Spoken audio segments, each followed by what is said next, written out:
Gold, trusted gold buyers. మీరు తాకట్టు పెట్టిన బంగారాన్ని విడిపించి ఈ రోజు ఉన్న మార్కెట్ ధరకు కొనబడను.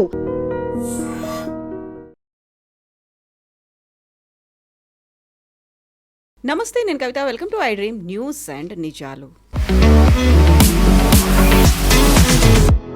ఇరాన్ సుప్రీం చీఫ్ ఖమేనీని అమెరికా, ఇజ్రాయెల్ కలిసి అంతమొందించాయి. ఆ తర్వాత జరిగినటువంటి నాటకీయ పరిణామాల నేపథ్యంలో హర్ముజ్ జలసంధిని కూడా కంప్లీట్గా క్లోజ్ చేసేశారు. భారతదేశం మీద తీవ్రస్థాయిలో ప్రభావం ఉండబోతోంది అనేటువంటి మాటలు వినిపిస్తున్నాయి. బట్ ఖమేనీ మీద అంత తీవ్ర స్థాయిలో అటాక్ ఎలా చేశారు, ఎవరికి క్రెడిట్ పోతుంది, ఆ తర్వాత జరిగే పరిణామాలకి బాధ్యులు ఎవరు వహిస్తారు? మనతో పాటుగా ఉన్నారు సీనియర్ జర్నలిస్ట్ సురేష్ కొచ్చాతిల్ గారు. సార్ నమస్తే. సో ఖమేనీ గురించి గతంలో మనం మాట్లాడుకున్నాము. ఆయన తీసుకొచ్చినటువంటి ఒక ప్రోగ్రెషన్ కాస్త పోయి రిగ్రెషన్కి వచ్చిన తర్వాత చాలా వరకు అక్కడే ఒక అపోజ్ అనేది వచ్చింది. బట్ అంతకు మించి ఇజ్రాయెల్ అండ్ అమెరికాకు ఆయన ఎందుకంత తీవ్ర స్థాయిలో ఒక శత్రువుగా మారాడు? ఇది ఖొమేనీ టైం నుంచి ఉంది. అయతోలా ఖొమేనీ ఉన్నప్పటి నుంచే మనం ఇరాన్ హిస్టరీ చూసుకుంటూ వెళ్తే కవిత గారు, ఇరాన్ దగ్గర ఆయిల్ ఉంది. సో ఆ ఆయిల్ అంతా 1960s 1970sలో ఫస్ట్ ప్రాస్పెక్ట్ అంటే దాన్ని అనలైజ్ చేసి దాంట్లో పొటెన్షియల్ ఉందని చూసింది బ్రిటిష్ కంపెనీస్. అది షెల్ ఉండొచ్చు, మిగతా బ్రిటిష్ కంపెనీస్ వాళ్ళు చేశారు. కానీ దాని తర్వాత వాళ్ళు అక్కడ ఒక ప్రెసిడెంట్ ఉండే, ఐ థింక్ మస్డేవ్, హీ వాజ్ దేర్. ఆయన చాలా డెమోక్రటిక్గా ఉండే, he was very good, very democratic. కానీ ఆయన వీళ్ళు ఎవరిని ఎక్స్ప్లాయిట్ చేయనీయలేదు. అంటే వీళ్ళు అక్కడి నుంచి తవ్వి తీసుకెళ్ళిపోతారు ఆయిల్. ఈ said we Iranians have to get a share of it అని చెప్పి మేదేవ్. సో ఆయన్ని దాని తర్వాత వీళ్ళందరూ కలిసి అమెరికా అండ్ బ్రిటన్ కలిసి బయట ఆయన ఒక కూలాగా చేసి ఆయన బయటకు తీసేశారు ఆయన అక్కడి నుంచి, which was one of the biggest blunders. ఇప్పుడు కూడా మీరు అడగొచ్చు ఎందుకు ఇంత కోపం ఇరానియన్స్ కంటే, ఇది రీజన్. ఎందుకంటే అక్కడ ఉన్న గవర్నమెంట్ చాలా stable. End of the day ఇప్పుడు కూడా మనం 2026 మాట్లాడుతాం కవిత గారు, గల్ఫ్ స్టేట్స్లో అన్నిటికంటే ఎడ్యుకేటెడ్గా ఉన్న ఒక దేశం ఏదంటే ఇరాన్. 99% మహిళలు మినిమం పోస్ట్ గ్రాడ్యుయేషన్ లెవెల్కి వెళ్తారు. There education system one of the best, health care wise they are best. So ఇరాన్లో ఇంత మట్టుకున్న దేశాన్ని వీళ్ళందరూ కలిసి, అమెరికా అండ్ బ్రిటన్ కలిసి 1960s 70sలో మొత్తం ధ్వంసం చేశారు కంప్లీట్గా. అంటే ధ్వంసం అంటే వాళ్ళు కంప్లీట్గా ఎక్స్ప్లాయిట్ చేసుకున్నారు, వాళ్ళ ఒక కాలనీ లాగా వాడుకున్నారు దాన్ని. ఆ కోపం ఉండే. దాని తర్వాతనే వాళ్ళు షా ఆఫ్ ఇరాన్ తీసుకొచ్చారు, రెజా పెహ్లవి. ఈ వాజ్ ద కంప్లీట్, ఏం చెప్తారు, రైట్ అంటే రైట్ వెళ్తారు, లెఫ్ట్ అంటే లెఫ్ట్ వెళ్తారు, అట్లాంటి మనిషి. అప్పుడప్పుడు కొంచెం ఆయన నేనే లీడర్ని చూపించడానికి చేశాడు, కానీ ఆయనకు అసలు రైట్ లేకుండా. ఏం చేయాలంటే అమెరికా పర్మిషన్ తీసుకోవాలి, లేకుంటే బ్రిటిష్ పర్మిషన్ తీసుకోవాలి. సో అక్కడున్న ప్రజలకి చాలా మటుకు కోపం వచ్చింది అప్పుడు కూడా. ఎందుకు మా మీద వీళ్ళు ఇప్పుడు ఆలోచించండి, భారతదేశాన్ని 47 వెళ్ళకుండా బ్రిటిష్ వాళ్ళు ఇక్కడే కూర్చుంటే 1960s 1970s దాకా మనకి ఎంత కోపం వస్తుండే. అప్పుడు మహాత్మా గాంధీ ఎవరు ఉండరు ఆ టైంకి, యంగ్స్టర్స్ చాలామంది ఉంటారు, వాళ్ళకి కోపం వస్తుంది. ఇదేంటి మమ్మల్ని పరిపాలిస్తున్నారు వీళ్ళు అని చెప్పేసి. అక్కడ ఆయిల్ మొత్తం వీళ్ళు ఎక్స్ప్లాయిట్ చేసి తీసుకెళ్తున్నారు. షా ఆఫ్ ఇరాన్ కరెక్ట్, ఒక మోడర్న్ కింగ్గా ఉండే. మీరు పాత యూనివర్సిటీ ఆఫ్ తెహరాన్ పిక్చర్స్ చూస్తే అమ్మాయిలు మినీ స్కర్ట్స్ వేసుకుని తిరుగుతుండే అక్కడ ఆ టైంలో. మీరు అనుకుంటారు ఇది యూరోప్నా ఇరాన్ అని చెప్పేసి. కానీ ఆ కోపం ఉంది చూడండి కవిత గారు, చాలా మటుకు ఇరానియన్స్ వాళ్ళ లోపల ఉంచుకున్నారు. మా మీద చేసిన అత్యాచారాలు మేము ఎప్పుడు మర్చిపోము. ఇట్లాంటి ఒక డిక్టేటర్ని తీసుకొచ్చి పెహ్లవీని కూర్చోబెట్టారు ఇక్కడ, and he was very ruthless. And అదే టైంలో అయతోలా ఖొమేనీ వాళ్ళ ఇరాన్లో one of the holiest sites Qom అంటాం దాన్ని, QOM, and they are Shiites. మర్చిపోకూడదు మనం. దిస్ చాలా మటుకు డిఫరెన్స్ ఏంటంటే ఎంటైర్ గల్ఫ్లో అన్నిటికంటే పెద్ద షియా ప్రెజెన్స్ అనేది ఇరాన్, చాలా పవర్ఫుల్గా అక్కడ ఉంది. ఇరాన్లోనే. మనం Pakistan is a Sunni nation, Saudi Arabia Sunni, మిగతా అందరు సున్నీలే ఉంటారు, చిన్న చిన్న పాకెట్స్. కానీ major Shia regime is in Iran. మన దగ్గర హైదరాబాద్లో ఉన్న పాపులేషన్ చాలా మటుకు షియా పాపులేషన్, ఎందుకంటే వీళ్ళందరూ పర్షియా నుంచి వచ్చారు అప్పుడు. సో ఇది నేను హిస్టరీ ఎందుకు ఇస్తున్నా అంటే మీరు అడగవచ్చు ఎందుకు ఇంత కోపం అనేది. ఖొమేనీ అప్పుడు ఆ టైంలో ఈ was a small cleric Qom నుంచి. ఇన్ఫ్యాక్ట్ ఖమ్నీ కూడా అక్కడి నుంచి వచ్చారు. సో ఆయన రిలీజియస్ ఎడ్యుకేషన్ తీసుకొని ఇట్లానే అక్కడ ప్రచారాలు చేస్తున్న టైంలో అక్కడున్న ప్రజలకి చాలా మటుకు లోపల నుంచి కోపం ఉండే. అండ్ షా ఆఫ్ ఇరాన్ కూడా చాలా డిక్టేటర్గా అయిపోయాడు కంప్లీట్గా. పొలిటికల్ ఒపోనెంట్స్ని వైప్అవుట్ చేయడము, ఈ మేదేవ్ అని చెప్పి వాళ్ళ ఫార్మర్ ప్రైమ్ మినిస్టర్ని తీసుకెళ్ళి జైల్లో వేసేసారు. సో ప్రజలకు అక్కడ చాలా ఒక లీడర్ దొరకలేదు వాళ్ళకి. సడన్గా ఖొమేనీ దొరికారు వాళ్ళకి. సో షా ఏం చేశారంటే ఇమ్మీడియట్లీ ఆయన బ్యాన్ చేసేసి ఇరాక్కి పంపించేశారు. ఇరాక్లో ఉన్నారు ఆయన చాలా సంవత్సరాలు. దాని తర్వాత అక్కడి నుంచి ఫ్రాన్స్కి వెళ్ళారు. ఇరాక్ కూడా ప్రాబ్లం అయింది. ఇరాక్ ఆయన అక్కడ మొదలు పెట్టాడు మళ్ళీ ఇరానియన్ రెజీమ్ని టాపుల్ చేయాలి అది ఇది అని చెప్పి ప్రొటెస్ట్ చేయడం అంతా. సో అక్కడి నుంచి ఫ్రాన్స్కి పంపించారు. ఫ్రాన్స్ అనుకున్నారు, ఇలా అనుకున్న ఫ్రాన్స్కి వెళ్తే అక్కడ ఉన్న గవర్నమెంట్ చాలా మంచి కంట్రోల్ చేసుకుంటారంటే అక్కడ కూడా ఇదే ప్రాబ్లం వచ్చింది. ఆయన ఉండే చోట అక్కడ ఫ్రాన్స్లో became a small Iran by it self. అంతమంది లక్షలాది మంది ఆయన కలవడానికి వస్తుండే అక్కడ. దాని తర్వాతనే షా ఆఫ్ ఇరాన్ వ్యతిరేకంగా ప్రొటెస్ట్ మొదలైంది. ఒకటి ఆయన చేస్తున్న తప్పులు, చాలా మటుకు చాలా ఒపోనెంట్స్ని జైలు వేయడము, టార్చర్ చేయడము, కంప్లీట్ ఒక డిక్టేటర్ అయిపోయాడు. ఆయనకి క్యాన్సర్ కూడా ఉండే టైంలో అండ్ ఫ్రీక్వెంట్లీ ట్రీట్మెంట్కి వెళ్తుండే ఈజిప్ట్కి కానీ సౌదీ అరేబియాకి కానీ. ఆ టైంలోనే మళ్ళీ ఖొమేనీ తిరిగి వచ్చారు. అక్కడ స్ట్రీట్ ప్రొటెస్ట్ మొదలైంది, చాలా పెద్ద street protest. I'm talking of 70s నా. అండ్ షా ఆఫ్ ఇరాన్ రాత్రికి పారిపోయాడు అక్కడి నుంచి. And Khomeini took over as a leader. Khomeini చాలా సంవత్సరాలు పరిపాలించారు. దాని తర్వాత ఖమెనీ వర్సెస్ ఆబ్వియస్లీ ఇప్పుడు చనిపోయిన ఆయన వర్సెస్ లీడర్. ఈయన కూడా చాలా సంవత్సరాలు 40 సంవత్సరాలు ఆల్మోస్ట్ ఈ was ruling Iran with a very very strict almost ఒక డిక్టేటర్ అని చెప్పొచ్చు. కానీ డిఫరెన్స్ ఏంటంటే షా ఆఫ్ ఇరాన్ టైంలో ఇరాన్ వాజ్ వెరీ మోడర్న్. ఈల పరిపాలన ఖొమేనీ అండ్ ఖమెనీ టైంలో కంప్లీట్గా ఒక షరియా లెడ్ స్టేట్, ఇస్లామిక్ రిపబ్లిక్గా మారిపోయారు. మహిళల కోసం, మహిళలకు అక్కడ ఆఫ్ఘనిస్తాన్ లాగా కాదు, చదువుకోవచ్చు చాలా మటుకు, హాస్పిటల్లో కూడా ఉంటారు డాక్టర్లు, కానీ టిపికల్ బుర్కా వేసుకోవాలి, బుర్కా వేయకుండా బయటకు దిగకూడదు, హిజాబ్ కంపల్సరీ చిన్న పిల్లలకి, అట్లా చాలా మటుకు రూల్స్ ఉన్నాయన్నమాట. ఇప్పుడు ఏం జరుగుతుంది, హిస్టరీ మళ్ళీ మారిపోతుంది అని మీరు అడగవచ్చు. ఎస్, మళ్ళీ యుఎస్ దిగారు. ఎందుకంటే యుఎస్కి వెనిజువేలా లాగా ఇరాన్లో ఆయిల్ ఉంది. Iran is the world's second largest gas producer, third largest oil deposits.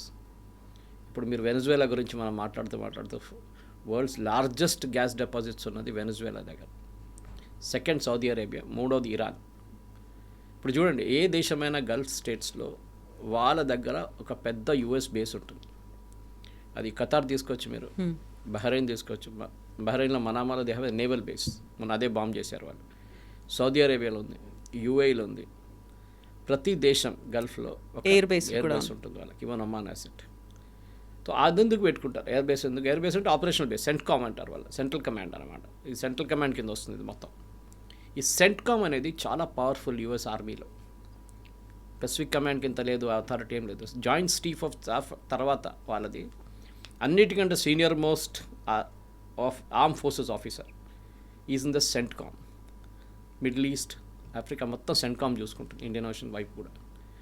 ఇప్పుడు లీడ్ చేస్తుంది admiral, I think it's naval admiral who's leading the CENTCOM. ఈ ప్రిపరేషన్ ఇరాన్ మీద అటాక్ చేయడం అనేది ఒక ఎకనామిక్ కంపల్సరీ అయిపోయింది అమెరికాకి. ఇరాన్ని లాస్ట్ ఆల్మోస్ట్ ఒక 10 సంవత్సరాల నుంచి ఆయిల్ అమ్మడానికి వాళ్ళు అలౌ చేయట్లేదు. దానికి చాలా ఎక్స్క్యూజెస్ చెప్పారు, మీకు గుర్తుంటుంది దట్ ఇరాన్ దగ్గర న్యూక్లియర్ కేపబిలిటీ ఉందని. ఎస్, వాళ్ళ దగ్గర కేపబిలిటీ ఉంది, కానీ ఆ ఎన్రిచ్మెంట్ ఆల్మోస్ట్ 30% దగ్గర ఆగిపోయి ఉండే. 30% అంటే it is not weapons grade purity. మీరు వెపన్ గ్రేడ్ ప్యూరిటీకి రావాలంటే 30-40% మీరు న్యూక్లియర్ రియాక్టర్ నడిపించుకోవచ్చు. 60% రాగానే అమెరికాలో అలారం బెల్స్ మొదలైంది that we're getting close to the 70-75 రాగానే it becomes weapon grade uranium. ఇప్పుడు మన దగ్గర ఉంది, పాకిస్తాన్ దగ్గర ఉంది, అంతా వెపన్స్ గ్రేడ్ యురేనియం తయారు చేయాలంటే 80% దాకా వెళ్ళాల్సి వస్తుంది ప్యూరిటీ. దానికి కావాల్సిన సెంట్రిఫ్యూజ్ అంటారు, మనం కాలేజీలో చదువుకున్నప్పుడు సెంట్రిఫ్యూజ్ యూజ్ చేస్తుండే మనం. ఆ సెంట్రిఫ్యూజ్ చాలా కాంప్లెక్స్ టెక్నాలజీ, అది మనం యూజ్ చేసి చాలా సింపుల్ ఉండే ఆ టైంలో. దీన్ని వీళ్ళు యూరోప్ నుంచి స్మగుల్ చేస్తున్నారని తెలుసుకున్న అమెరికా ఆల్మోస్ట్ 15-20 సంవత్సరాల ముందు నుంచి ఇరాన్ మీద శాంక్షన్స్ మొదలుపెట్టారు. అది పాత ట్రంప్ అడ్మినిస్ట్రేషన్ ఉండండి, even Obama and Clinton time నుంచి మొదలైంది. కానీ అది బైడెన్ టైంకి వచ్చేదాకా చాలా సీరియస్ అయిపోయింది. దాని తర్వాత ఐఈఏ ఇన్స్పెక్షన్స్ మొదలైంది. ఇరానియన్ సెంట్రిఫ్యూజ్ ఎక్కడెక్కడ ఉందో, ఇరానియన్ ప్యూరిటీ ఎక్కడ ఉందో ఐఈఏ చెక్ చేస్తుంటారు రెగ్యులర్గా, international atomic energy agency, which is a watchdog. కానీ ఇరాన్ అప్పుడప్పుడు చీట్ చేస్తుండే. ఇస్ఫహాన్ అని చెప్పి వాళ్ళ one of the major cities of Iran, వాళ్ళ యూనివర్సిటీ కూడా దగ్గర, where is the nuclear site, వాళ్ళ చాలా పెద్దది యూనివర్సిటీ పక్కన పెట్టారు వాళ్ళు. ఇన్ఫ్యాక్ట్ ఇస్ఫహాన్కి హైదరాబాద్కి కనెక్షన్ ఉంది. If you look at the, మీరు ఓల్డ్ సిటీ తీసుకొని పిక్చర్ చార్మినార్ పైప్ నుంచి ఒక చిన్న డ్రోన్ ఫ్లై చేస్తే and you look at the entire old city, exactly Isfahan design ఉంటుంది. అది Isfahan has a similar design అనమాట, ఎందుకంటే వీళ్ళందరూ పర్షియా నుంచి వచ్చారు కదా అప్పుడు. సో ఇస్ఫహాన్లో ఈసారి ఇప్పుడు కొట్టారు చూడండి, American B-2 bombers have hit yesterday in Isfahan. వాళ్ళ న్యూక్లియర్ ఫెసిలిటీస్ని ఎక్కడెక్కడ ఎన్రిచ్మెంట్ జరుగుతుందో అక్కడ కొట్టాలని చెప్పి అమెరికా చాలా మటుకు ప్రయత్నిస్తాం. సో మనం ఇప్పుడు ఈ అటాక్ గురించి ఇక్కడికి వద్దాం. ఇప్పుడు మన జరిగిన అటాక్ ఏంటంటే చాలా రోజుల నుంచి ప్లానింగ్లో ఉంది. అది మీరు చూసుంటారు, వీళ్ళు నెగోషియేట్ చేస్తున్నారు న్యూక్లియర్ డీల్ మీద. Oman was a major player in negotiation. ఒమాన్లో నెగోసియేషన్స్ నడుస్తుంది. ఒమానీ ఫారిన్ మినిస్టర్ దీంట్లో ఇన్వాల్వ్ ఉన్నారు. ఎందుకంటే ఇరాన్ వీళ్ళ సౌదీ అరేబియా కానీ UAE కానీ బహ్రెయిన్ కానీ వీళ్ళెవరిని ట్రస్ట్ చేయరు. Iran, Oman is still okay, relatively is not that hard core Islamic. Oman చాలా కొంచెం మన లాంగ్వేజ్లో చెప్పాలంటే సెక్యులర్. వాళ్ళ దాంట్లోనే చాలా మటుకు కింగ్స్ అండ్ వాళ్ళ క్వీన్స్ అందరూ ఇండియాలో చదివారు. వాళ్ళు ఇప్పుడు కూడా చాలామంది ఇండియాకి వస్తారు చదువుకోవడానికి. సో ఒమాన్లో నెగోసియేషన్ నడిచి ఆల్మోస్ట్ ఒక, మీకు గుర్తుంటుంది, వారం ముందు కవిత గారు they made a statement, president Trump saying we're close to a deal, అంటే మన దగ్గరకు వచ్చేసాం నెగోసియేషన్లో. కానీ ఏదో జరిగింది లాస్ట్ 1 వీక్లో. అదే ఇప్పుడు అందరు అనలైజ్ చేస్తున్నారు ఏం జరిగిందని. ఎవరేం చేశారు, ఎవరి మీద ప్రెషర్ అనేది ఉంది అనేది. ప్రెషర్ అని కాదు, ఇది ఏదైనా డిటెక్షన్ వచ్చిందా దాట్ ఇది 60 నుంచి 70%కి వెళ్తుంది, ఇరాన్ అబద్ధం చెప్తున్నారు అని చెప్పి ఒక డౌట్ వచ్చింది. బహుశా అదే ఉండొచ్చు. దీంట్లో ఏం చేస్తారంటే ఇప్పుడు జరిగిన ఈ అటాక్లో వీళ్ళ రోల్స్ చాలా డిఫరెంట్గా ఉండే. US ఏం చెప్పారంటే, మేము మా ship based carriage Abraham Lincoln and Gerald Ford, which was huge ships, Abraham Lincoln especially చాలా పెద్ద షిప్స్, ఆల్మోస్ట్ లైక్ 5,000 మంది సోల్జర్స్ ఉంటారు, ఎయిర్మెన్ ఉంటారు, అందరు ఉంటారు దాంట్లో. అటాక్ చేయడానికి చాలా మంచి aircraft carriers INS US navy Abraham Lincoln. దాన్ని ఆల్మోస్ట్ ఒక 15-20 రోజుల నుంచి it was roaming around near Iran only. దాంతోపాటు సపోర్ట్ షిప్స్, సబ్మెరీన్స్ అన్నీ ఉన్నాయి అక్కడ. సో అమెరికా ఏం చెప్పారంటే ఇజ్రాయెల్ దగ్గర, ఇప్పుడు అనలైసిస్ అమెరికన్ ఆర్మీ అనలిస్ట్ కూడా అనలైజ్ చెప్తున్నారు ఏంటంటే, మేము we will not go after Iranian leadership, మేము ఇరానియన్ లీడర్షిప్ ఎంటపడం, మీరు చూసుకోండి అది. మేము వాళ్ళ మిసైల్ సైట్స్, వాళ్ళ న్యూక్లియర్ సైట్స్, దీన్ని మేము కొట్టేస్తాం, ప్రాబ్లం లేదు. కానీ ఇరానియన్ లీడర్షిప్ని మేము ముట్టాం, ఎందుకంటే ఒక సెన్సిటివ్ ఇష్యూ అది. సౌదీ అరేబియా చెప్పాను చూడండి, UAE, బహ్రెయిన్, ఒమాన్లో కూడా, and even other Gulf states కూడా వీళ్ళు చాలా సెన్సిటివ్ ఇరానియన్ ఇష్యూలో. ఎందుకంటే వాళ్ళ దగ్గర చాలా ఒక షియా పాపులేషన్ వాళ్ళ దగ్గర కూడా ఉన్నారు. నిన్న పాకిస్తాన్లో చూసారు మీరు, అక్కడ కూడా దాడి జరిగింది US కన్సులేట్ మీద. వాళ్ళ US మెరీన్స్ ఫైర్ చేస్తే ఆల్మోస్ట్ 20 మంది చనిపోయారు దాంట్లో. వీళ్ళ పెద్ద పాపులేషన్. సో వాళ్ళకి టెన్షన్ ఏంటంటే, మా దగ్గర రిలేటివ్గా పీస్ఫుల్ ఉన్న దేశంలో మళ్ళీ గొడవ మొదలవుతుంది. So we don't want to take risk. So అమెరికాకి ఏం చెప్పారంటే, మీరు మా బేస్ వాడుకోకూడదు, మీ దగ్గర Gerald Ford and you have Abraham Lincoln, మీరు అది వాడుకోండి ships. This is okay, no problem. And B-2 bombers bomb చేయాలంటే అది US నుంచి రావాల్సి వస్తుంది. They cannot take off from Diego Garcia నుంచి టేక్ ఆఫ్ చేయాలి. ఈసారి నిన్న B-2 bombs came from US bombers, అక్కడి నుంచి వచ్చారు. అది ఇప్పుడు జరిగిన ఈ బాంబింగ్లో డిసిషన్ ఏం తీసుకున్నా అంటే, ఇజ్రాయెల్ లీడర్షిప్ వెంట పడతారు. సో వాళ్ళ దగ్గర ప్రిసైజ్గా దీంట్లో CIA ఇంటెలిజెన్స్ కూడా ఉందని చెప్తున్నారు. ఇప్పుడు మొసాడ్ ఒకటే కాదు, ఇరానియన్ లీడర్షిప్ ఎక్కడ ఉంటారో, ఏ రోజు ఎక్కడ కొట్టాలని, అది మనం దీనికన్నా ముందు కూడా చూసాం చాలా మటుకు. అది US కాసిం సులైమానీని చంపినప్పుడు కానీ, వీళ్ళు ఇస్మాయిల్ హనియాని చంపినప్పుడు కానీ మనం చూసాం. ప్రిసైజ్ నస్రుల్లాని లెబనాన్ని చంపిన ప్రిసైజ్ ఇన్ఫర్మేషన్ ఉండే వీళ్ళు ఎక్కడ ఉంటారు, ఏ రూమ్లో ఉంటారు. అందులో కూడా AI టెక్నాలజీని కూడా యూస్ చేసుకున్నారు అని చాలా మటుకు. AI చెప్పుకోవచ్చు కానీ కవిత గారు, ఐ థింక్ హ్యూమన్ ఇంటెలిజెన్స్ అనేది చాలా ఒక, మన దగ్గర నక్సలైట్స్ని మనం కొట్టాం చూడండి ఇప్పుడు, హ్యూమన్ ఇంటెలిజెన్స్ చాలా పనికొస్తుంది. అంత డబ్బులు విపరీతంగా పంచిపెడితే ఎవడైనా మాట్లాడతాడు. 99% of the people will be ready to be bought over. వీళ్ళు ఇరానియన్ రెజీమ్లో అంత పెనట్రేట్ చేశారని తెలిసిపోతుంది. I was listening to an former American chief of staff, ఒక ఆయన సెంట్రల్ కమాండ్ చీఫ్ మాట్లాడుతూ, రిటైర్ అయినారు ఆయన మాట్లాడుతూ CNNలో అన్నారు ఇప్పుడు, ఫరీద్ జకారియాతో మాట్లాడుతూ, దట్ ఒకసారి ఒక ఇజ్రాయలీ చీఫ్ ఆఫ్ స్టాఫ్ వచ్చారంట వాళ్ళ దగ్గరికి. Is talking when you're serving సెంట్కామ్లో వచ్చి, ఆయన ఒక బుక్ చేతిలో ఉండేట. ఆయన I can want meet you for 10 minutes అని పెంటగన్లో వచ్చి మీట్ అయ్యారంట. నా బుక్ ఓపెన్ చేసి చూపించారంట. దాంట్లో Iranian nuclear facilities the high quality photographs. Okay, అది అలా చేయరు, అసలు వాళ్ళ ఫోటో తీసుకోరు. ఎవరు తీశారు మీకు గుర్తుండు? దానికన్నా ఒక 2 సంవత్సరాల ముందు ఇరాన్ ఈ న్యూక్లియర్ రియాక్టర్ ఎట్లా ఆపరేట్ చేయాలని చెప్పి వాళ్ళ దగ్గర కంప్లీట్ కోడ్ ఉంటుంది ఒకటి. చాలా కాంప్లెక్స్ కోడ్స్ అది.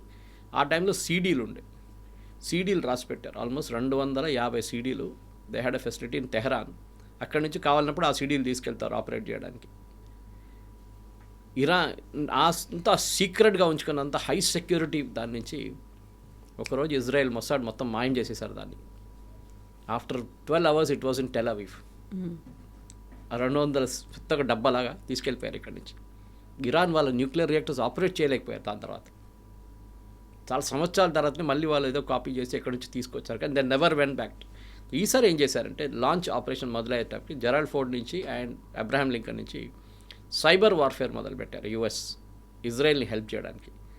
వీళ్ళకి తెలిసిపోయింది ఏంటంటే తెహరాన్లో at a particular time presidential compound బిల్డింగ్లో అని ఇక్కడ చాలా పెద్ద తప్పు చేశారు ఇరానియన్ లీడర్షిప్.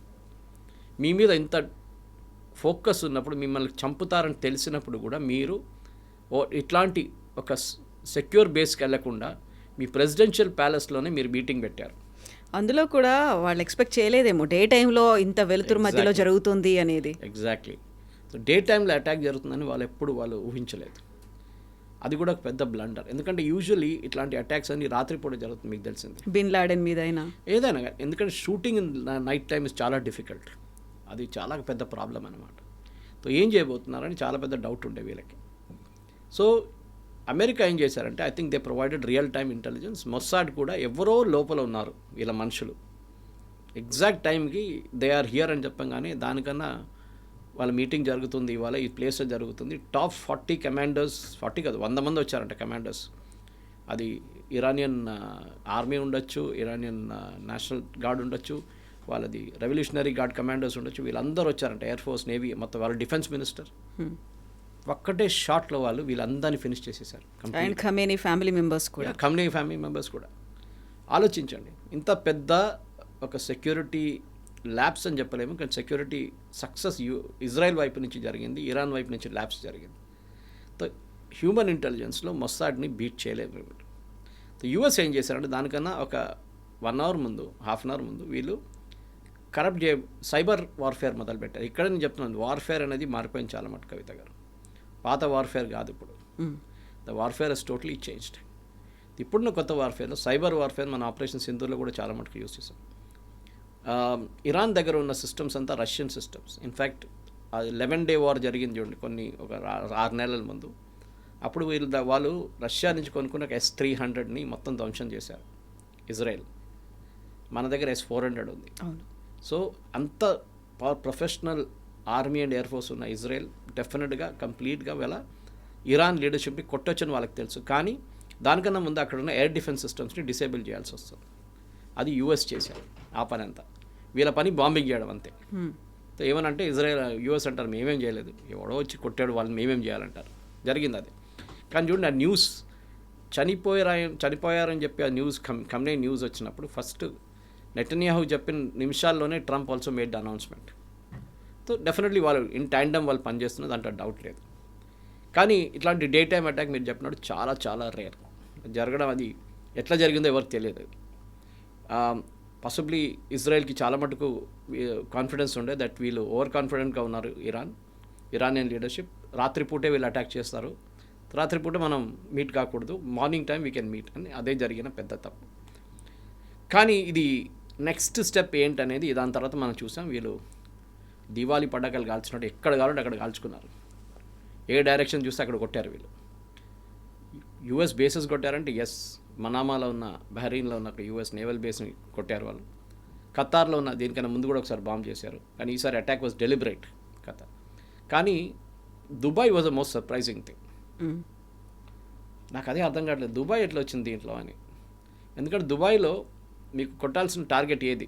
వాళ్ళ దగ్గర ఆయిల్ ఫీల్డ్స్ లేవు, డిఫెన్స్ చాలా ఎక్కడో ఉంది, అది not even Abu Dhabi or Dubai.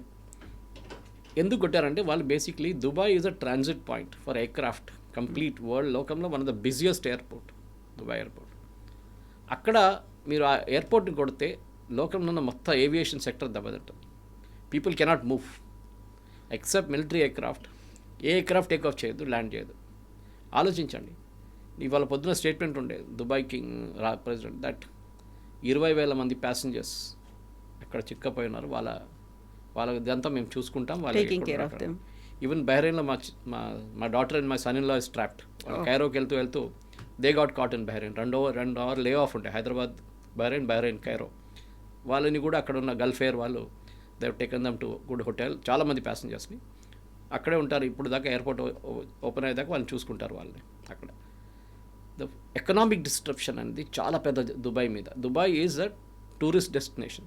Safe అనుకున్నారు. ఒక్క రోజు 2 రోజులు బంద్ చేయడం అంటే దుబాయ్ ఇట్లా వాళ్ళ ఎకానమీ పోతుంది కంప్లీట్గా. బికాజ్ వాళ్ళకి ఆయిల్ లేదు, they depend only on trading and tourism. So economic impact అది ఉండే.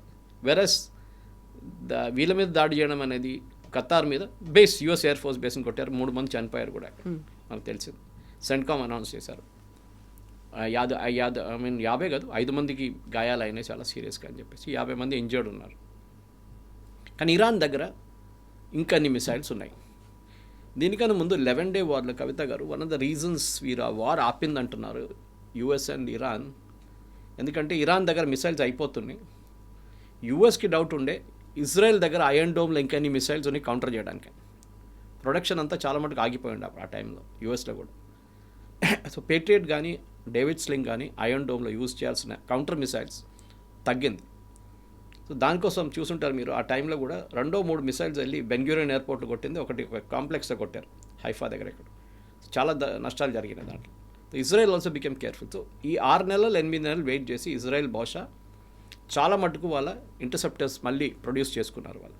కానీ ఈసారి కూడా చూడండి, జెరూసలేం మీద ఒక అటాక్ జరిగింది, 10 మంది చనిపోయారు అక్కడ. వెస్ట్ బ్యాంక్ మీద దాడి జరిగింది ఈసారి, అక్కడ కూడా ప్రాబ్లం ఉంటుంది. కానీ అన్నిటికంటే పెద్ద ప్రాబ్లం ఇప్పుడు రాబోతుంది, వాట్ నెక్స్ట్ అనేది. ఎగ్జాక్ట్లీ. స్ట్రైట్ ఆఫ్ హార్మూజ్ని మూసేసిన తర్వాత భారతదేశం మీద విపరీతమైనటువంటి ఇంపాక్ట్ ఉండబోతోంది. అక్కడ నుంచి ఆయిల్ అండ్ న్యాచురల్ గ్యాసెస్ మన దగ్గరికి రావు, క్రైసిస్ అనేది వస్తుంది, ఇక్కడ విపరీతమైనటువంటి ధరలు పెరిగిపోతాయి అనేది, ఇదంతా నిజమేనా? ఎప్పుడైనా మనం ఆయిల్ రిజర్వ్స్ రేపటికి ఎల్లుండికి మనం పెట్టుకోం. మన దగ్గర స్ట్రాటజిక్ ఆయిల్ రిజర్వ్స్ అని ప్రతి దేశం చేసుకుంటారు. మనం కూడా ఒక 10-15 సంవత్సరాల ముందు మొదలు పెట్టాం, కానీ లాస్ట్ ఒక 8 సంవత్సరాలు దాని ఫోకస్లో తీసుకొచ్చాం. స్ట్రాటజిక్ ఆయిల్ రిజర్వ్స్ ఏంటంటే నెక్స్ట్ 6 నెలలు కావాల్సిన కంప్లీట్ క్రూడ్ ఆయిల్ రిఫైన్ చేసి మన దగ్గర పెట్టుకుంటారు. డీజిల్ కానీ పెట్రోల్ కానీ న్యాచురల్ గ్యాస్ సపరేట్గా చేసుకుంటారు. అది ఎందుకంటే ఏదో ఒక యుద్ధం వచ్చింది ఇప్పుడు వచ్చినట్లు, ఆయిల్ అంతా ఆగిపోయింది, ప్రైసెస్ పక్కన పెట్టండి, ఆయిలే లేదు మీకు. స్ట్రైట్ ఆఫ్ హార్మూజ్ క్లోజ్ చేసి, రెడ్ సీ క్లోజ్ చేసి మీరు ఆయిల్ ఎక్కడి నుంచి తీసుకొస్తారు? ఇది ప్రాబ్లం. ఎందుకంటే ఆల్మోస్ట్ 20% ఆయిల్ ఆ రూట్ నుంచి ఫ్లో అవుతుంది. మీరు అది ఆపేస్తే చోక్ పాయింట్ లాగా అయిపోతుంది అది కంప్లీట్గా. ఒకవైపు యమన్, ఒకవైపు సౌదీ అరేబియా, ఒకవైపు ఇరాన్. కంప్లీట్ వాళ్ళ ఆయిల్ రిసోర్సెస్ ఇరాన్ది, సౌదీ అరేబియాది ఆగిపోతుంది, గ్యాస్ ఆగిపోతుంది. అట్లాంటి పరిస్థితుల్లో మనం ఏం చేస్తామంటే మన స్ట్రాటజిక్ ఆయిల్ రిజర్వ్స్ ఉన్నాయి. మీరు ఎగ్జాంపుల్ చెప్పాలంటే మీకు మన ఇంట్లో సంప్ ఉంటుంది, నీళ్ళ సంప్. అది ఎంత ఉంటుంది, ఒక 1000 లీటర్స్ 2000 లీటర్స్ ఉంటుంది బహుశా మ్యాక్సిమం. అది మున్సిపల్ నీళ్ళు యూజువలీ దాంట్లో ఫిల్ చేసుకుంటారు, కావాల్సినట్టు పంప్ చేసుకుంటారు పైకి ట్యాంక్కి. నా ఇమాజిన్ అట్లాంటిది లక్ష లీటర్లో, మిలియన్స్ అండ్ మిలియన్స్ ఆఫ్ లీటర్స్లో అండర్ గ్రౌండ్ ట్యాంక్స్ క్రియేట్ చేసాం మనం. అంత స్టోరేజ్ కెపాసిటీతో. సో విశాఖపట్నం, గోవా దగ్గర ఎక్కడ ఉంది చెప్పట్లేదు ఎక్కడని, there is one near Cochin or Mangalore. ఇట్లాంటి స్ట్రాటజిక్ ఆయిల్ రిజర్వ్స్ మనం డెవలప్ చేసుకున్నాం. దాంట్లో మనం ఆయిల్ ప్రైసెస్ తగ్గినప్పుడు మనం దాన్ని రీఫైన్ చేసి దాంట్లో ఫిల్ చేసుకుంటాం. మళ్ళీ ఆయిల్ ప్రైసెస్ పెరిగినప్పుడు ఆ యూజ్ చేసుకుంటాం దాన్ని. మళ్ళీ ఆయిల్ ప్రైసెస్ తగ్గింది, మళ్ళీ మనం రిఫైన్ చేసి ఫిల్ చేస్తాం. ఏదో ఒక రోజు యుద్ధం జరిగితే, ఆయిల్ ఆగిపోతే ఇది we can use it reserve. So మనకి నెక్స్ట్ 6 monthsకి ప్రాబ్లం ఏమి ఉండదు. నా అంచనా ప్రకారం ప్రెసిడెంట్ ట్రంప్ వెనిజువేలన్ ఆయిల్ మనకి $40 అమ్ముతారు ఒక బ్యారెల్కి. ఆర్ నేను నిన్న ట్వీట్ చేశాను, ప్రెసిడెంట్ ట్రంప్ ఒక కొత్త థ్రెట్ తీసుకొస్తారు మనకి. We will impose 25% tariff if you don't by Russian oil. మీరు రష్యన్ ఆయిల్ కొనుక్కోకపోతే మేము 50% మీ మీద పెట్టేస్తాం, 20% పెట్టేస్తాం. కొనుక్కోండి రష్యన్ ఆయిల్ ఇమీడియట్లీ, ఎందుకంటే వరల్డ్ ఆయిల్ ప్రైసెస్ తగ్గించాలి. బికాజ్ రష్యా దగ్గరే ఉంది ఆయిల్ చీప్గా ఇప్పుడు. వెనిజువేలన్ ఆయిల్ విస్కాసిటీ కొంచెం ఎక్కువ ఉంటుంది, మీకు ఎక్స్ప్లెయిన్ చేశాను దీనికి. గల్ఫ్ నుంచి ఆయిల్ ఫ్లో కావట్లేదు. నెక్స్ట్ 1 month ఆయిల్ లేదనుకోండి, రష్యన్ ఆయిల్ మార్కెట్లో రావాల్సిందే. ఎవరు తీసుకురావస్తారు? China or India. చైనా వాళ్ళ ఇంటర్నల్ కన్జంప్షన్ వాడుకుంటారు, మనం ఒక 20% మన ఇంటర్నల్ కన్జంప్షన్ వాడుకుని మిగతా 80% రిఫైన్ చేసి అమ్మేసుకుంటాం లోకంకి. సో బహుశా యూఎస్ విల్ కన్ను మూసుకుంటారు కొన్ని రోజులు, మీరు కొనుక్కోండి, మేము చూడట్లేదు, మాకు తెలియదు, మీరు చూడలేదు, మేము కొనలేదు, మాకేం తెలియదు దాని గురించి. బట్ ఇంటర్నేషనల్ ఆయిల్ ప్రైస్ తగ్గుతుంది అప్పుడు. ఇది టెంపరీ. ఇవాళ స్టాక్ మార్కెట్ కూడా పడిపోయింది. As we speak I think 2,000 points అంత పడ్డది. ఎక్స్పెక్టెడ్. నికాయ్ పడ్డది. అన్ని stock markets are down. That's not a surprising thing. ఏ యుద్ధం జరిగితే ఇదే కామన్ రిజల్ట్ ఉంటుంది. కానీ ఒక లాంగ్ టర్మ్ గేమ్ ప్లాన్గా కవిత గారు మీరు అడిగిన దాంట్లో ఎస్, ఆయిల్ ప్రైసెస్కి ఇప్పుడు 70 నుంచి 80 ఉన్నాయి. రాత్రికి దాకా అది చాలా హై వెళ్ళింది, మళ్ళీ కింద వచ్చింది, కొంచెం దిగి వచ్చింది ఇప్పుడు. ఎందుకంటే ఇఫ్ క్రూడ్ ఆయిల్ ఒక 10% పెరిగితే మన oil bill, import oil bill ఒక $14 బిలియన్ ఇంక్రీజ్ అవుతుంది, విచ్ వీ కెన్ మేనేజ్. మనకి $680 బిలియన్ ఫారిన్ ఎక్స్చేంజ్, పెద్ద అమౌంట్ ఏం కాదు, కానీ ఆయిల్ ప్రైసెస్ పెరుగుతాయి. సో బహుశా ఏం చేస్తారంటే ఇన్కమింగ్ కస్టమ్స్ డ్యూటీ ఉంటుంది, అది కట్ డౌన్ చేస్తారు గవర్నమెంట్. సో అది తగ్గుతుంది, నార్మల్ ప్రైస్ తగ్గిపోతుంది, వీ కెన్ మేనేజ్. యూపీఏ హయాంలో మీకు గుర్తుంటుంది, ఇదే టైం లాగానే $110 బ్యారెల్కి వెళ్తే చిదంబరం ఆయిల్ బాండ్ ఇష్యూ చేశారు ఆయిల్ పెట్రోలియం కంపెనీస్కి, మార్కెటింగ్ కంపెనీస్కి, హెచ్పిసిఎల్ కానీ ఐఓసిఎల్ కానీ వీళ్ళందరూ భారత్ పెట్రోలియంకి. ఏం చేశారంటే 150,000 కోట్ల ఆయిల్ బాండ్ ఇష్యూ చేశారు. ఎందుకంటే పెట్రోల్ ప్రైసెస్ తగ్గించి అమ్మండి, ఆ ప్రైస్లో అమ్మకండి, $150 లీటర్కి అమ్మకండి అని చెప్పి ఈ కెప్ట్ ఇట్ లో. కానీ ఆ బాండ్స్ అంతా ఇప్పుడు మనం పే చేస్తున్నాం. మోదీ గవర్నమెంట్ వచ్చిన తర్వాత ప్రజలు పే చేస్తున్నారు ఇప్పుడు. Last instalment I think is in 2026. So yes, strait of Hormuz కానివ్వండి, ప్రైసెస్ పెరుగుతుంది, ఆల్రెడీ స్టార్ట్ అయింది. కానీ it won't be a big thing. ఎందుకంటే ఇరాన్ని కంప్లీట్లీ బ్లాక్అవుట్ చేశారు, మీకు గుర్తుంటుంది. వరల్డ్ ఆయిల్ మార్కెట్లో మనం, చైనా వీళ్ళిద్దరూ ఉండే కొన్నట్టు. రష్యన్ ఆయిల్ కూడా అంతే, వి అండ్ చైనా. ఇప్పుడు ఇరాన్ని మనం విత్డ్రా చేసుకున్నాం ఇప్పుడు ఆయిల్ నుంచి, ఎందుకంటే వాళ్ళ మీద కంప్లీట్ బ్లాక్ లిస్ట్ పెట్టేశారు యూఎస్. ఎవరైనా ఆయిల్ కొంటే ఇరాన్ దగ్గర నుంచి అంతే సంగతి. సో చైనా వాళ్ళు దే ఆర్ నాట్ బాదర్డ్, వాళ్ళు కొనుక్కుంటారు. సో బహుశా వాళ్ళు ఉన్న పరిస్థితుల్లో ఇప్పుడున్న దాంట్లో Iran supplies only 3% of the world's oil, 3%. రేపు రెజీమ్ చేంజ్ జరిగింది అనుకోండి, ఏమవుతుంది? కొత్త రెజీమ్ వస్తే వీళ్ళు ఇంటర్నేషనల్ మార్కెట్లో ఆయిల్ డంప్ చేస్తారు. వెనిజువేలా లాగా టారిఫ్ పడిపోతుంది, $40 వచ్చేస్తుంది. రష్యా బ్యాంక్రప్ట్ అయిపోతారు. సో ప్రెసిడెంట్ ట్రంప్ స్ట్రాటజీ ఇదే ఉండొచ్చు. దానికోసం ఆయన ఒక ఈజిప్ట్కో, ఒక ఇథియోపియాకో, ఒక సొమాలియాకో వెళ్ళట్లేదు. ఆయిల్ ఎక్కడుందో అక్కడ వెళ్తున్నారు. ఫస్ట్ వెనిజువేలాలో రెజీమ్ చేంజ్ జరిగింది. Now he says I want a regime change in Iran. చాలా క్లియర్. ఇరాన్ న్యూక్లియర్ అసెట్స్ గురించి మాట్లాడలేదు ఇప్పుడు. I want a regime change. Nuclear assets destroy చేసేసారు వీళ్ళు ఆల్రెడీ. సో మన దాంట్లో ఇప్పుడున్న దాని ప్రకారం డెఫినెట్లీ మనం సోర్స్ చేస్తున్న ఆయిల్ చూస్తే ఇరాన్ నుంచి ఉండే ముందు Saudi Arabia, UAE and then of course Kuwait, వీళ్ళు చాలా పెద్ద సప్లైస్ అనమాట. సో ఈ మన దగ్గర ఉన్న ఈ గల్ఫ్ నుంచి వచ్చే ఆయిల్లో చూస్తే మనం అది even Oman, state of Oman నుంచి కూడా పర్షియన్ గల్ఫ్ని కనెక్ట్ చేస్తుంది స్ట్రైట్ ఆఫ్ హార్మోస్. సో అది ఓపెన్ పెట్టాలని చాలా క్రూషియల్. నిన్న ఒక ట్యాంకర్ అటాక్ చేశారు. And irony was, Iran attack చేసిన ట్యాంకర్లో 15 మంది ఇరానియన్స్ ఉన్నారు, 10 మంది ఇండియన్స్ ఉన్నారు అదే ట్యాంకర్లో. సో ఇరాన్కి ఇప్పుడు తెలుసు, చేస్తే ఎక్కువ చేస్తే ఇరాన్ మీదే ప్రాబ్లం రాబోతుంది. అండ్ గల్ఫ్ స్టేట్స్ చాలా అప్సెట్ అయిపోయారు అంటున్నాను. నిన్న రాత్రి జరిగిన ఒక కాల్లో వాళ్ళు అందరు మాట్లాడుకున్నారంట. And they gave ultimatum to Iran, మీరు ఈ ఫైరింగ్ స్టాప్ చేయకపోతే, స్టేట్ ఆఫ్ హార్మోస్ మీరు ఓపెన్ పెట్టకపోతే మిమ్మల్ని we will support a regime change in Iran. మా బేసెస్ వాడుకోవడానికి యూఎస్కి పర్మిషన్ ఇస్తాం మేము. అది చాలా పెద్ద మార్పు తీసుకురాబోతుంది అనమాట. దాని నడిమిట్లోనే లెబనాన్ గొడవ మొదలైంది ఇప్పుడు. అది కొత్తగా ఫ్రంట్ ఓపెన్ అయింది. సో లెబనాన్లో మనకు గుర్తుంటుంది, దీనికన్నా ముందు ఈ హమాస్ ఇష్యూ మొదలైనప్పటి నుంచి లెబనాన్ కూడా ఇప్పుడు కాదు, వాళ్ళు ఎప్పుడు ఎన్నో సంవత్సరాల నుంచి హెజ్బుల్లా లెబనాన్లో కూర్చుంటారు. ఒక టెర్రరిస్ట్ గ్రూప్, జస్ట్ లైక్ గాజాలో హమాస్ ఇస్ వాళ్ళ గవర్నమెంట్ కాదు, అది టెర్రరిస్ట్ గ్రూప్ నడిపిస్తున్నారు Gaza. Lebanon was a Christian country, Kavitha గారు వన్ టైం క్రిస్టియన్ కంట్రీ ఉండే. ఆలోచించండి, మనం ఎప్పుడు ఇండియాని హిందూ కంట్రీ అని చెప్పుకుంటాం, వాళ్ళ క్రిస్టియన్ కంట్రీ ఉండే. కానీ ఈ రెగ్యులర్ ఇస్లామిక్ ఇన్వేషన్స్ వచ్చి అక్కడ ఇప్పుడు లెబనాన్ కంప్లీట్గా ఇస్లామిక్ కంట్రీగా మారిపోయారు. క్రిస్టియన్స్ ఐ థింక్ 14% ఎంతో ఉన్నారు, మిగతా వాళ్ళు అందరూ పారిపోయారు అక్కడి నుంచి. అక్కడున్న లెబనాన్లో ఉన్న అక్కడ ఉన్న మిలిషియా హెజ్బుల్లా, ఇక్కడ హమాస్ ఉంటే అక్కడ హెజ్బుల్లా, అక్కడ హూతీలు, 3 హెచ్లు ఉన్నాయి ఇరాన్కి. వీళ్ళందరూ ఇరానియన్ ప్రాక్సీస్. అంటే ఇరాన్ ఆయుధం ఇస్తారు, ఇరాన్ డబ్బులు ఇస్తారు, ఇరాన్ వీళ్ళ లీడర్షిప్ సెలక్షన్ ప్రాసెస్లో ఉంటారు అన్నీ. సో ఆ గాజా వార్ మొదలైనప్పుడు హమాస్తో పాటు ఇజ్రాయెల్ కంప్లీట్గా ధ్వంసం చేసింది హెజ్బుల్లాని. మీకు గుర్తుంటుంది, కంప్లీట్గా వాళ్ళ లీడర్ నస్రుల్లాని కూడా చంపేశారు. సో వాళ్ళు దాని తర్వాత 2024లో I think it's May or June ఒక సీజ్ ఫైర్కి వచ్చారు వీళ్ళందరూ, ఇజ్రాయెల్ అండ్ లెబనాన్. అది బ్రోకర్ చేసింది గల్ఫ్ స్టేట్సే. దాని తర్వాత కొన్ని తాగింది. కానీ ఇప్పుడు ఇజ్రాయెల్ మీద అప్పుడప్పుడు ఒక ఫైరింగ్ చేస్తారు, ఇజ్రాయెల్ వెళ్ళి ఏదో ఒక 2-3 లాంచర్లు ధ్వంసం చేస్తారు. ఇప్పుడు నిన్న రాత్రి నుంచి మళ్ళీ అటాక్లు మొదలైనవి. So Israel he's responded heavily. బేరూట్లో బాంబింగ్ జరిగింది, చాలా సిటీస్ మీద లాంచర్స్ మీద బాంబ్ చేస్తున్నారు ఇజ్రాయెల్. కానీ అది వాళ్ళు ట్యాకిల్ చేసుకుంటారు, వాళ్ళ దగ్గర కెపాసిటీ ఉంది. Israeli air force is the best in the world actually, దాని డౌటే లేదండి. ఇజ్రాయెల్ ఏం చేశారంటే ఇప్పుడు 50 విలేజెస్ సదర్న్ లెబనాన్ దగ్గర ఉన్న ఆ రీజన్లో 50 విలేజెస్ ఎవాక్యుయేట్ చేశారు. అక్కడ నుంచి ఇజ్రాయలీ సిటిజన్స్ని మూవ్ అయిపోయామని చెప్పారు, ఎందుకంటే లార్జ్ స్కేల్ కాన్ఫ్లిక్ట్ రాబోతుంది అక్కడ అని చెప్పేసి. అక్కడ చాలా మటుకు ఆ సెటిల్మెంట్స్ అంతా ఆక్యుపైడ్ సెటిల్మెంట్స్. అది ఇజ్రాయెల్ వాళ్ళ సిటిజన్స్ తీసుకొచ్చి అక్కడ పెట్టారు వాళ్ళు. సో వాళ్ళు విత్డ్రా చేయడం ఈవెన్ ఫస్ట్ టైంలో కూడా అదే జరిగింది. ఫస్ట్ టైం వార్ జరిగింది 11 Day వార్లో కూడా అదే జరిగింది. వీళ్ళు ఎవాక్యుయేట్ చేసుకున్నారు వీళ్ళని. సో హెజ్బుల్లా ఇప్పుడు ఏం చేస్తున్నారంటే నార్దర్న్ ఇజ్రాయెల్ మీద అప్పుడప్పుడు 5-6 మిసైల్ కొడతారు, వాళ్ళు వచ్చి వీళ్ళ మీద ధ్వంసం చేస్తారు కంప్లీట్గా. సో ఈ వార్ నడుస్తుంటుంది. బేసిక్లీ అది మిలిటరీ టాక్టిక్ కవిత గారు. ఒక ఆర్మీని డైవర్ట్ చేయాలంటే, అటెన్షన్ డైవర్ట్ చేయాలంటే వాళ్ళని 2-3 ఫ్రంట్స్ ఓపెన్ చేయాలంటారు. ఒక ఫ్రంట్ ఇది, ఇంకో ఫ్రంట్ ఇరాన్ నుంచి వస్తుంది, ఇంకో ఫ్రంట్ హూతీస్ దగ్గర నుంచి వస్తుంది. ఇప్పుడు హమాస్ వాళ్ళైతే ఎక్కువ లొల్లి చేయట్లేదు అక్కడ. ఇట్లాంటి దాన్ని ఇజ్రాయెల్ ఆర్మీని ఆక్యుపైడ్గా పెట్టుకోవడానికి చేస్తున్నారు. సో నిన్న చనిపోయిన దాంట్లో one of the major leaders is Mohammad Raj, parliament. దీనికి ఇంకో తమాషా ఉంది, హెజ్బుల్లాకి ఒక పొలిటికల్ వింగ్ కూడా ఉంది. లెబనీస్ పార్లమెంట్, లెబన్ వాళ్ళ కంట్రీ కాదు, వాళ్ళు వచ్చి కూర్చున్నారు అక్కడ టెర్రరిస్ట్ గ్రూప్గా.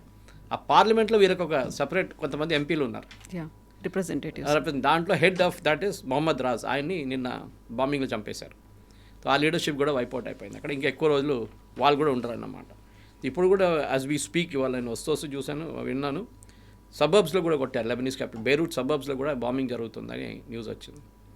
ఎన్ని రోజులు ఉంటుందో ఈ అటాక్లన్నీ, ఎన్ని రోజులు ఇరాన్ బంద్ చేస్తా. ఇరాన్ది స్టాక్ పైల్ బహుశా ఇంకా 3-4 రోజులే ఉంటుంది. దాని తర్వాత వాళ్ళ దగ్గర మిసైల్ కెపాసిటీ లేదు, ఎందుకంటే ప్రొడక్షన్ కెపాసిటీని యూఎస్ కొట్టారు నిన్న. దానికన్నా ఒక రోజు ముందు వీళ్ళ కంప్లీట్ బ్యాలిస్టిక్ మిసైల్స్ని మొన్న సాయంత్రం కూడా కలిసి B-2 బాంబర్స్ ఆపరేట్ చేశారు యూఎస్. సో వీళ్ళ దగ్గర ఇంకా ఉండవు. సో ఇజ్రాయెల్ చేస్తున్న పని ఏంటంటే వీళ్ళ పొలిటికల్ లీడర్షిప్ టేక్అవుట్ చేస్తున్నారు. స్టార్టింగ్లో చెప్పాను చూడండి, అమెరికా ఏమో వీళ్ళ ఫెసిలిటీస్ని మొత్తం డిస్ట్రాయ్ చేస్తున్నారు. సో ఇంకా వారం లోపల ఇరానియన్ గవర్నమెంట్ పడిపోతుంది, 10 రోజులు. అది చాలా ఎక్కువ, దానికన్నా ముందు కూడా కావచ్చు. కానీ ప్రాబ్లం ఏంటంటే నేను చెప్పాను చూడండి ముందు కూడా, వీళ్ళకి హూ విల్ టేక్ ఓవర్ అనేది పెద్ద క్వశ్చన్. వెనిజువేలా లాగానే వాళ్ళ దాంట్లోనే ఒక మనిషి ముందుకొచ్చి ఐఎమ్ టేకింగ్ ఓవర్, మనం ఇప్పటి నుంచి ఇజ్రాయెల్ని మేము దాడి చేయము, మేము ఎవరి మీద దాడి చేయము, we want be a new Iran అని వస్తే అక్కడున్న హెజ్బుల్లాలు, అక్కడున్న టెర్రరిస్ట్ గ్రూప్స్ కానీ అక్కడ మిగతా ఉన్న ఈ ముల్లాలన్నీ రష్యాలో తీసుకెళ్ళి ఎక్కడ పడేస్తారు. Then Iran will become like another Venezuela. కాకపోతే ట్రంప్ అన్నాడుగా ఐ విల్ డిసైడ్ అనే మాట చెప్తున్నాడు. డెఫినెట్గా ఆయిల్ ఉంది కదా, ఎక్కడెక్కడ ఆయిల్ ఉంటే అక్కడ ట్రంప్ ఉంటాడు. అదే ఆయన స్ట్రాటజీ అన్నమాట. సో డెఫినెట్గా ఇంకొక 4-5 రోజుల్లో కవిత గారు ఇరాన్లో ఒక డిసిషన్ రాబోతుంది. కానీ ఇంటర్నల్లీ వాళ్ళ వైపు నుంచి రావడమే బెటర్. వాళ్ళ దాంట్లోనే ఒక మోడరేట్ ఫేస్ ముందుకొచ్చి, సిరియాలో చూసాం Al-Qaeda terrorist became a president, ఇక్కడ కూడా అట్లనే ఎవరైనా వస్తే యూఎస్ కానీ మిగతా నేటో ఫోర్సెస్ కానీ ఈవెన్ ఇజ్రాయెల్ అంగీకరిస్తారు. అది ఉంటేనే మిడిల్ ఈస్ట్లో పీస్ వస్తుంది. ఇప్పుడున్న కంప్లీట్ ఎయిర్పోర్ట్ షట్ డౌన్లు అన్ని కంట్రీస్, గల్ఫ్ కంట్రీస్లో ఓపెన్ అప్ అయిపోతారు. Yes sir, thank you so much. Thank you very much. Thank you. నిజంగా ప్రస్తుతం ఉన్నటువంటి సమాజం దేనికి ప్రయారిటీ ఇస్తుంది? ఆర్థిక సంబంధాల చుట్టూ మాత్రమే తిరుగుతోంది. మళ్ళీ ఎన్నికలంగానే చాలా విరక్తి కలుగుతాం. మంచి అనిపిస్తుంది కదా, లేడీస్ కూడా ఛాలెంజింగ్ జాబ్స్ చేసినప్పుడు చాలా బాగుంటుంది.